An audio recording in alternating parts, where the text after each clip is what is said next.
It was my first day off after the work week. I spent my only free morning mowing their overgrown lawn, crawling through the flooded basement to fix the leak. All the while, no one said thank you to me. Finally, when I sat down exhausted, my father pushed his plate away, gave me a scornful look, and said, "You're a loser.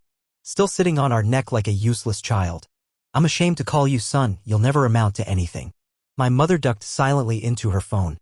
I got angry, didn't say a word, and walked out the door. For years later, my phone exploded with 24 desperate pleading messages.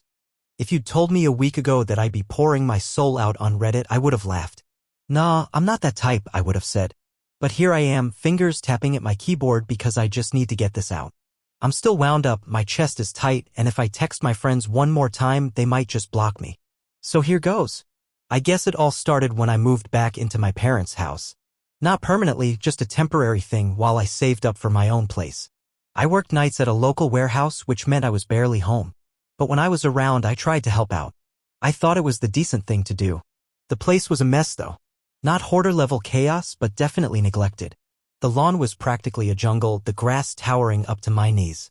There was this one patch behind the shed where the weeds were taller than me. The basement had this damp, musty smell, like wet dog, and there was always water pooling somewhere it shouldn't. I wasn't a handyman by any means, but I did what I could: mowed the lawn, cleared the gutters, tried to patch up the basement leaks. It seemed like a thankless task, but I figured it was my way of contributing. My mom barely looked up from her phone.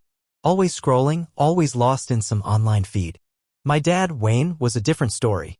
He was the kind of guy who thought tough love was the only love. Grew up being told he had to earn everything he got, and he made sure I knew it too. To him, nothing I did was ever good enough. There was always something I missed, something I could have done better, faster, smarter. And I tried. God, I tried. Take last Saturday morning, for example. It was my one day off, but I was up at dawn, dragging the mower out into the wet grass. The sky was this flat, gloomy gray, a heavy mist hanging in the air. I was halfway through when I looked up and saw my dad standing at the kitchen window. Just standing there. Watching me. Arms crossed, that familiar look on his face, like he was waiting for me to mess up. I finished up, soaked from the knees down, and he came out the back door almost immediately. "You missed a spot by the fence," he barked, like it was a personal insult. I was already tired, already starving. "I'll get it later," I muttered. "Just need to eat something first." He shook his head and walked off like I'd failed some test. Inside, my mom was in the kitchen, scrolling through her phone as always. I grabbed a granola bar and went straight for the basement. There was a leak down there again, because of course there was. The damp smell hit me the second I opened the door. The old towels they'd stuffed around the edges were soaked through. I started moving boxes, most of it junk they never used, holiday decorations, broken tools. 2 hours of crawling around in the damp, using duct tape and some cheap sealant, and I finally managed to slow the water to a trickle. My knees were scraped up, my hands freezing. I dragged myself back upstairs, exhausted, and just wanted to sit for a minute. My mom reheated some leftovers and set them on the table without a word. I didn't expect a thank you, hadn't in years, but I also didn't expect what happened next. I sat down, took one bite, and suddenly my dad was there. He stared at me, then shoved his plate away. "You're still here, huh?" he muttered, that bitter edge in his voice. I looked up, caught off guard. "What? You're just a leech," he spat, his voice rising. "Sitting around, sucking the life out of this place. I can't believe you're my son. You'll never be anything. A complete waste." My chest went tight, my pulse pounding in my ears. My mom didn't look up, just kept scrolling. It wasn't even a fight. It was just him tearing me down and me sitting there, trying to breathe. I should have said something, should have fought back, but all I felt was this crushing weight in my chest. "What do you want me to do?" I finally managed, my voice barely more than a whisper. "Leave?" He shrugged, a cold, indifferent gesture. And then he stood, brushing past me, knocking my shoulder like I was in his way. I don't remember deciding to leave. It just happened. I stood up, grabbed my backpack from the corner, stuffed my phone and wallet inside, and walked to the door. My mom didn't look up. My dad muttered something under his breath, something about real men don't run away, but I didn't care. I slammed the door so hard the frame rattled. My feet hit the pavement and I just kept walking. I didn't know where I was going. Didn't even have a plan. All I knew was I couldn't breathe in that house anymore. Couldn't take another second of being the family handyman, the fix-it guy, the punching bag.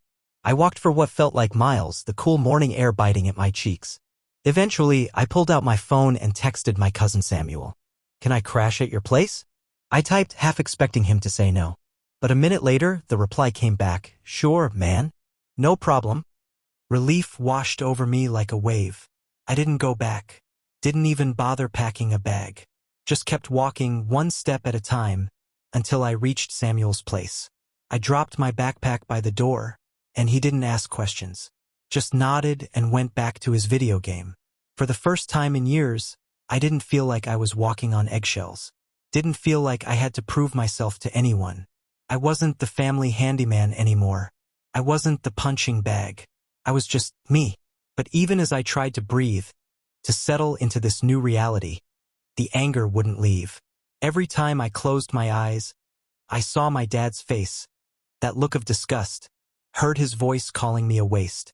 And I kept thinking of all the times I'd been the one to fix their problems, to clean their messes, to keep that crumbling house from falling apart, only to be treated like a burden. I should have yelled at him, should have stood up and told him exactly what I thought. But I didn't. I just walked away. And maybe that was the loudest statement I could have made.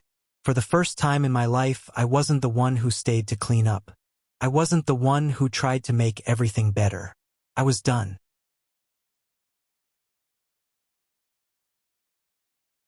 Staying at Samuel's place was supposed to be a temporary fix, just a crash pad until I figured out my next move. But after that blow-up with my dad, it felt like a safe haven. I hadn't told my parents where I'd gone. Didn't block them, not yet anyway, but I muted their chat. No more of my dad's constant criticisms or my mom's silent indifference. For the first time in years, I had silence. The first few days were a weird kind of relief. I woke up without that crushing feeling of waiting for the next criticism. No one sneering over my shoulder, no awkward silences at the dinner table. Samuel didn't ask questions. He was chill like that, just shrugged when I showed up with a garbage bag of clothes and my phone charger. We were never that close, but he had his own issues with his family, so he got it. My parents didn't stay silent for long. At first, it was just texts, short, clipped messages. "When are you coming to get your stuff? The grass is growing again. You left your mail." I ignored them. I didn't owe them an answer. I didn't owe them anything. Then the calls started. Missed calls at first, then voicemails. My dad's voice, harsh and clipped, demanding I stop being a coward and come home. My mom's voice, softer but still distant, asking if I was okay but never actually saying she missed me. There was this part of me that wanted to answer, to just scream at them, to tell them exactly why I left. But I didn't. I just let the calls pile up. A week passed. I settled into a routine, working my night shifts, coming back to Samuel's, grabbing whatever junk food he had around, and crashing on the couch. It was freedom, but it also felt empty. Like I'd lost something without even knowing what it was. One morning, I woke up to a missed call from my Aunt Gail. She wasn't exactly in the loop with the family drama, but she was the one who always tried to keep the peace. Her voicemail was a mix of concern and passive-aggressive guilt trips.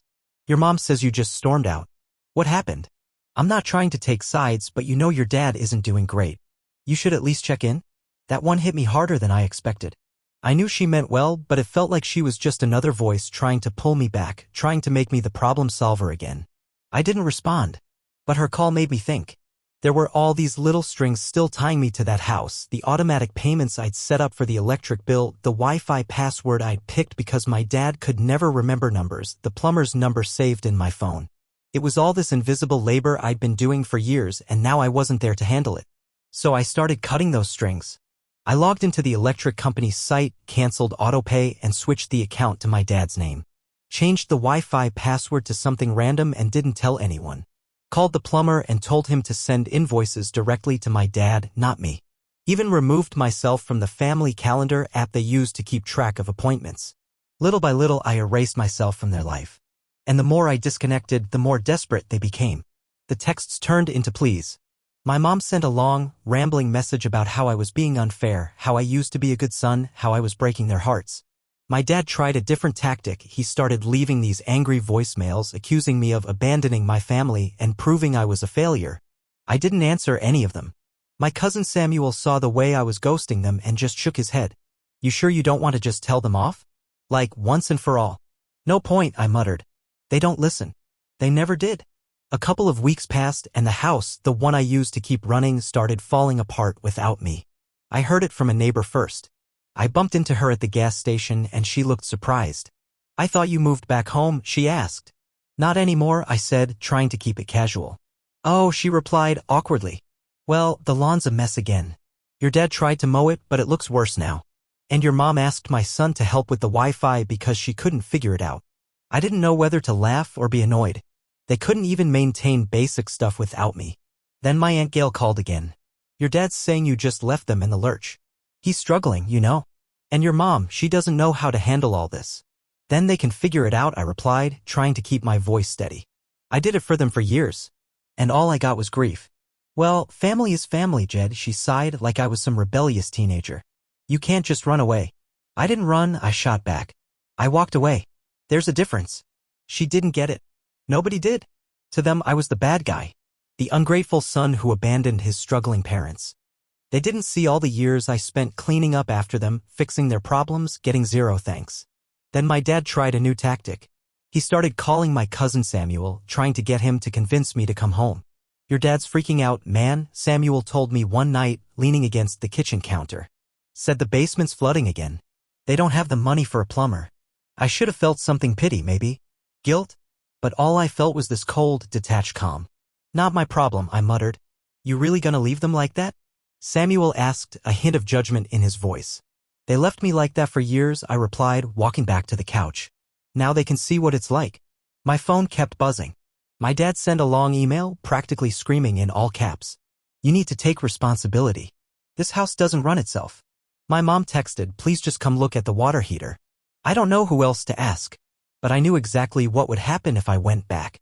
I'd fix the basement. I'd patch the leaks. I'd mow the lawn and pay the bills. And they'd treat me exactly the same, like I was just a walking toolbox, a human patch kit. I wasn't going to be their free labor anymore. So I doubled down. I dug through my stuff at Samuel's and found the spare garage remote for their house, tossed it straight into the trash. Deleted their numbers from my speed dial. Even made sure I wasn't listed on any of their insurance policies just in case. They weren't giving up though. My mom started calling my other relatives, telling them I'd abandoned them. I started getting texts from cousins I hadn't spoken to in years. Hey man, your folks are saying you left them in a bad spot. Can't you just help them out a bit? It felt like an ambush. Like I was being ganged up on by people who had no idea what I'd been through. So I responded to one of the group texts calmly but firmly. I spent years doing everything for them, fixing, paying, managing. They never thanked me, never respected me. All I got was criticism. I'm done being their doormat. Silence. No one replied to that. I didn't expect them to. They probably thought I was being dramatic. But I didn't care. The longer I stayed away, the more their life crumbled. Samuel told me one of their neighbors complained to the city about the overgrown lawn and they got a warning notice. I couldn't help but smirk. I didn't hate my parents. I didn't even want revenge. I just wanted them to finally understand what it felt like to be left in the cold, to face their own problems without a scapegoat. But I was starting to wonder how far they'd go to pull me back in. Because knowing my dad, this wasn't over. Not by a long shot.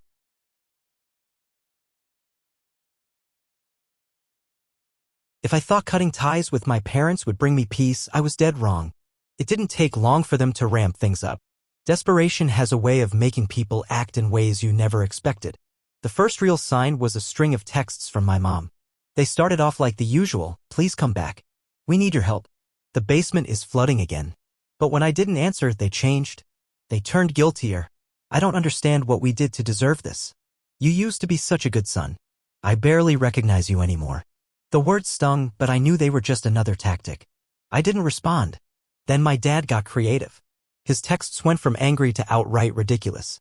If you don't take responsibility for this house, I'll be forced to take action. Like what? Sue me for not being his handyman? I couldn't help but laugh, but there was this tight knot in my chest. Because I knew it wasn't over. One evening, Samuel came back from work with a weird look on his face. You're not gonna believe this, he said, tossing his bag on the kitchen counter. Your dad's been calling me. What? Why? He's telling everyone you abandoned them. That you're punishing them for no reason. Tried to make me convince you to come back. Said you're being ungrateful and vindictive. Of course, he did. That was his way, never the problem, always the victim. I just shook my head. What did you tell him? I told him you're fine. And maybe he should try talking to you instead of talking about you. I almost smiled. Thanks, man. But that wasn't the end of it. I started getting calls from relatives I hadn't heard from in years, uncles, aunts, cousins. Half of them were trying to guilt-trip me and the other half were just checking in while clearly fishing for gossip. You know your dad's struggling, right? The house is falling apart. Your mom's beside herself. Don't you think you're being a bit harsh? They are your parents, after all. I didn't bother explaining myself to them. They didn't know the years of criticism, the constant walking on eggshells, the way my dad's voice could strip me down to nothing. They didn't know how my mom would just sit there, scrolling through her phone, never once standing up for me. But the worst was still to come. My dad wasn't just talking to family, he was trying to drag me back any way he could. He started calling me from different numbers, leaving these long, angry voicemails. You need to stop being a coward and face your responsibilities. This house doesn't run itself, and you know that. One day, I got an email. A formal-looking one. My dad, trying to make it sound legal. As a resident of this property, you are responsible for maintaining the premises. Failure to do so will result in consequences.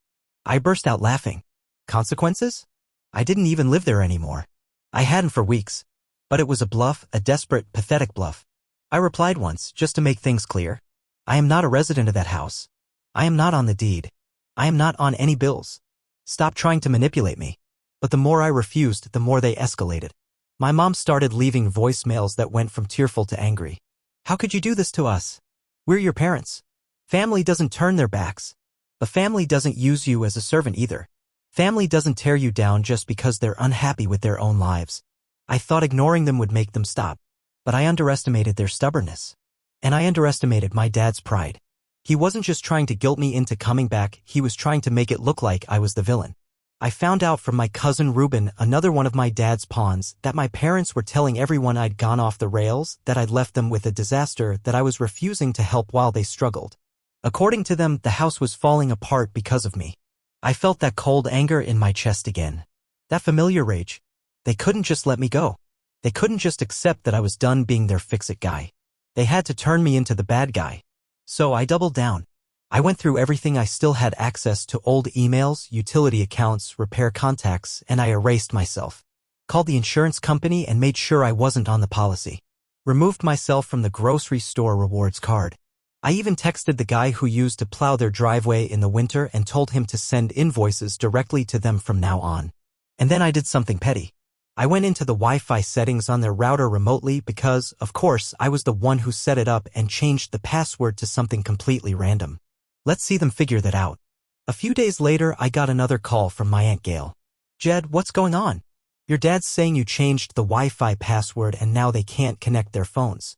I didn't even try to hide the smile in my voice. Yeah, because I'm done being their tech support.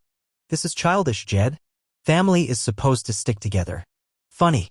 Where was that attitude when I was fixing everything and getting treated like garbage? I hung up. But even then, they didn't stop. My dad started emailing me, trying to make it sound like a legal dispute.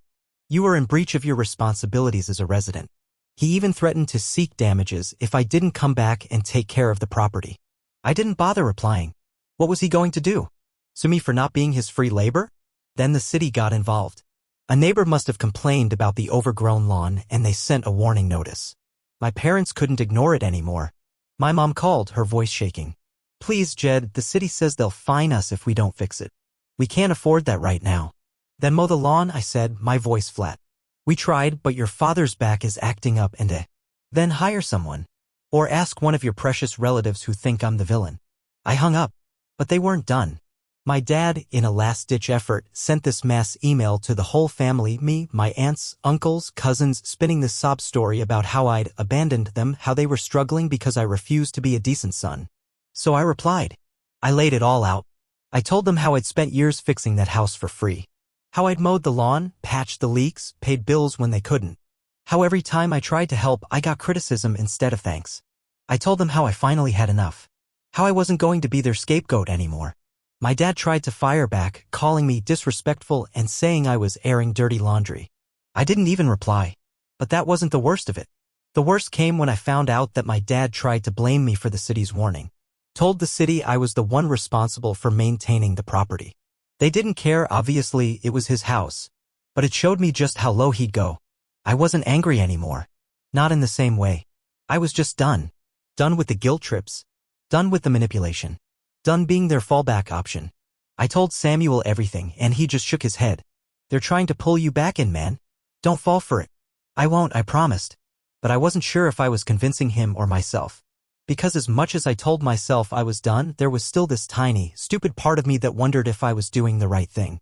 If I was the bad guy here? If I was being too harsh? But then I remembered my dad's face, that look of disgust when he told me I was a failure. My mom's blank stare, her fingers scrolling endlessly while I tried to fix the basement for the 100th time. No. I wasn't the villain. I was just done being their victim. And as the messages piled up, the guilt trips, the threats, the desperate pleas, I knew I was right. I had to stay gone. Because the moment I went back, it would all start again. They'd learned to lean on me until I broke. Now they'd have to learn to stand on their own. Or fall. Either way, it wasn't my problem anymore.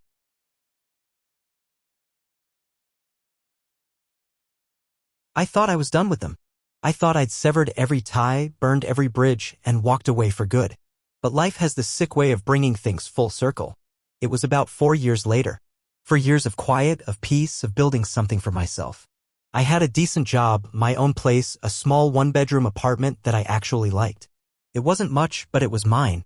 I'd managed to keep my distance from the family drama. Changed my number, blocked my parents on social media, cut out the toxic noise. I had friends who respected me, a life that felt like mine for the first time. But then I woke up one morning to my phone vibrating like it was trying to escape the nightstand. Missed calls. Texts. Voicemails stacked on top of each other. At first, I thought it was some kind of emergency at work. But then I saw the names. My dad. My mom. Aunt Gail. Cousin Reuben. Even some distant relatives I hadn't spoken to in years. The group chat was lit up like a Christmas tree. For a second, I just stared at it, half expecting this to be some twisted prank. But the notifications kept coming, more frantic by the second. I finally unlocked the phone and started scrolling. Jed, please call us. It's an emergency. Mom. Jed, your father says it's really bad. Please don't ignore us. Aunt Gail. Don't you care about your family at all? Reuben. I could feel that old, familiar knot tightening in my chest.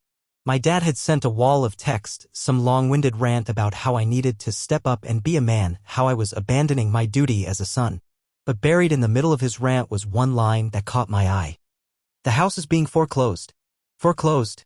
My parents were losing the house. I read the messages again, trying to piece it together. Apparently, the neglect had finally caught up to them. The basement had flooded again, worse than ever this time, and the water damage spread. Bills had piled up, and instead of paying them, they'd ignored them. Property taxes went unpaid. The city issued fines for the overgrown lawn and the broken fence, and they didn't have the money to cover it.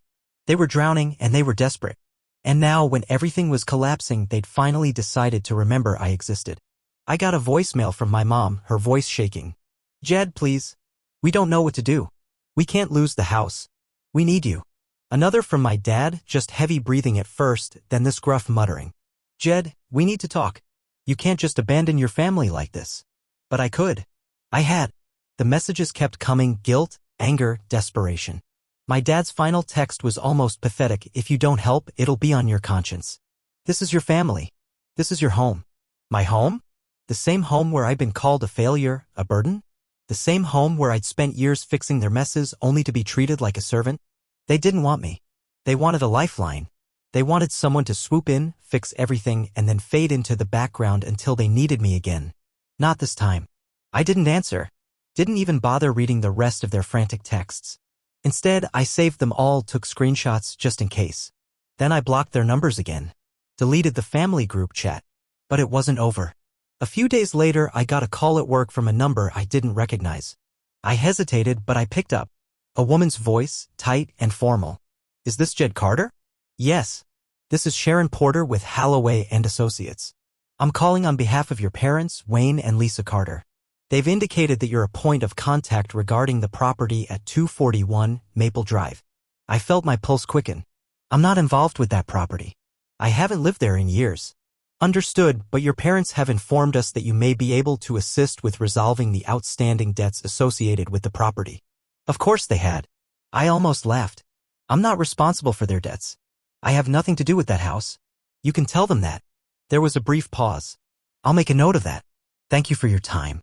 They were trying to drag me back in, even legally. But I'd cut myself out of everything. My name wasn't on the deed, I wasn't listed on any bills. It was their mess and they'd have to clean it up. Or not. Because they didn't. They let it get worse. Aunt Gail tried calling me again, telling me how the city was sending final notices. How the bank was getting ready to seize the house. How my dad was sick with worry. How my mom cried every night. I told her what I told everyone else. It's not my problem. Then the family turned on each other. My cousin Ruben messaged me out of the blue with screenshots from the family group chat I wasn't in anymore. My dad was blaming my mom for not handling the bills. My mom was blaming my dad for driving me away. Aunt Gail was trying to mediate, telling them they needed to come together. But the more they fought, the more desperate they became. I heard through the grapevine that they tried selling the house, but the damage was too severe and the market wasn't forgiving. No one wanted a flooded wreck with city fines hanging over it. And then the inevitable happened. I got one final message, this time an email from the bank itself, marked Notice of Foreclosure. They must have used my old contact info from years back. I stared at the email for a long minute, feeling nothing. No anger, no pity. Just a strange, hollow satisfaction. I didn't answer. I didn't do anything. I just watched. My dad's pride wouldn't let him ask for help outright, so he tried manipulating me. My mom's silence had finally caught up to her, leaving her overwhelmed. They were left with nothing but their bitterness and each other. The house went into foreclosure. The bank took it. They had to move out. I heard through Aunt Gail that they were crashing at some relative's place, the same relatives who'd called me ungrateful for leaving. They didn't have room for my parents, not really, but they couldn't say no. In the end, they got what they deserved. And I didn't feel bad. Not even a little. I didn't go to see them. I didn't reach out. I didn't offer them a place to stay. My phone stayed silent for weeks after the foreclosure. No more desperate texts, no more guilt-tripping calls. Just peace. Sometimes I think about that house. That crumbling, waterlogged wreck. I wonder if they ever walked through the empty halls, remembering all the times I'd patched the leaks, fixed the wiring, mowed the jungle of a lawn. I wonder if they ever thought about how I tried, year after year, to make it a home even when they never made me feel welcome. But it doesn't matter. I don't need them to understand. I don't need their apologies. I don't even need them to suffer. I just need them gone from my life. They thought I was a failure. They called me a leech. They tried to make me believe I was nothing without them. But now they had nothing without me. I moved on. I kept working, kept building my life. I wasn't angry anymore. Just free. And if anyone ever asks me about my parents, I just smile and say we're not close. Because we never were. Not really. Sometimes, walking home after a long shift, I catch myself looking at the houses I pass, warm lights in the windows, laughter drifting out, families sitting together. And I wonder what it would have been like growing up in a home like that. A place where I was loved, not used. Where I was seen, not ignored. But I've learned not to dwell on it. I have my own life now. My own peace. And I won't give that up for anything. Not ever again.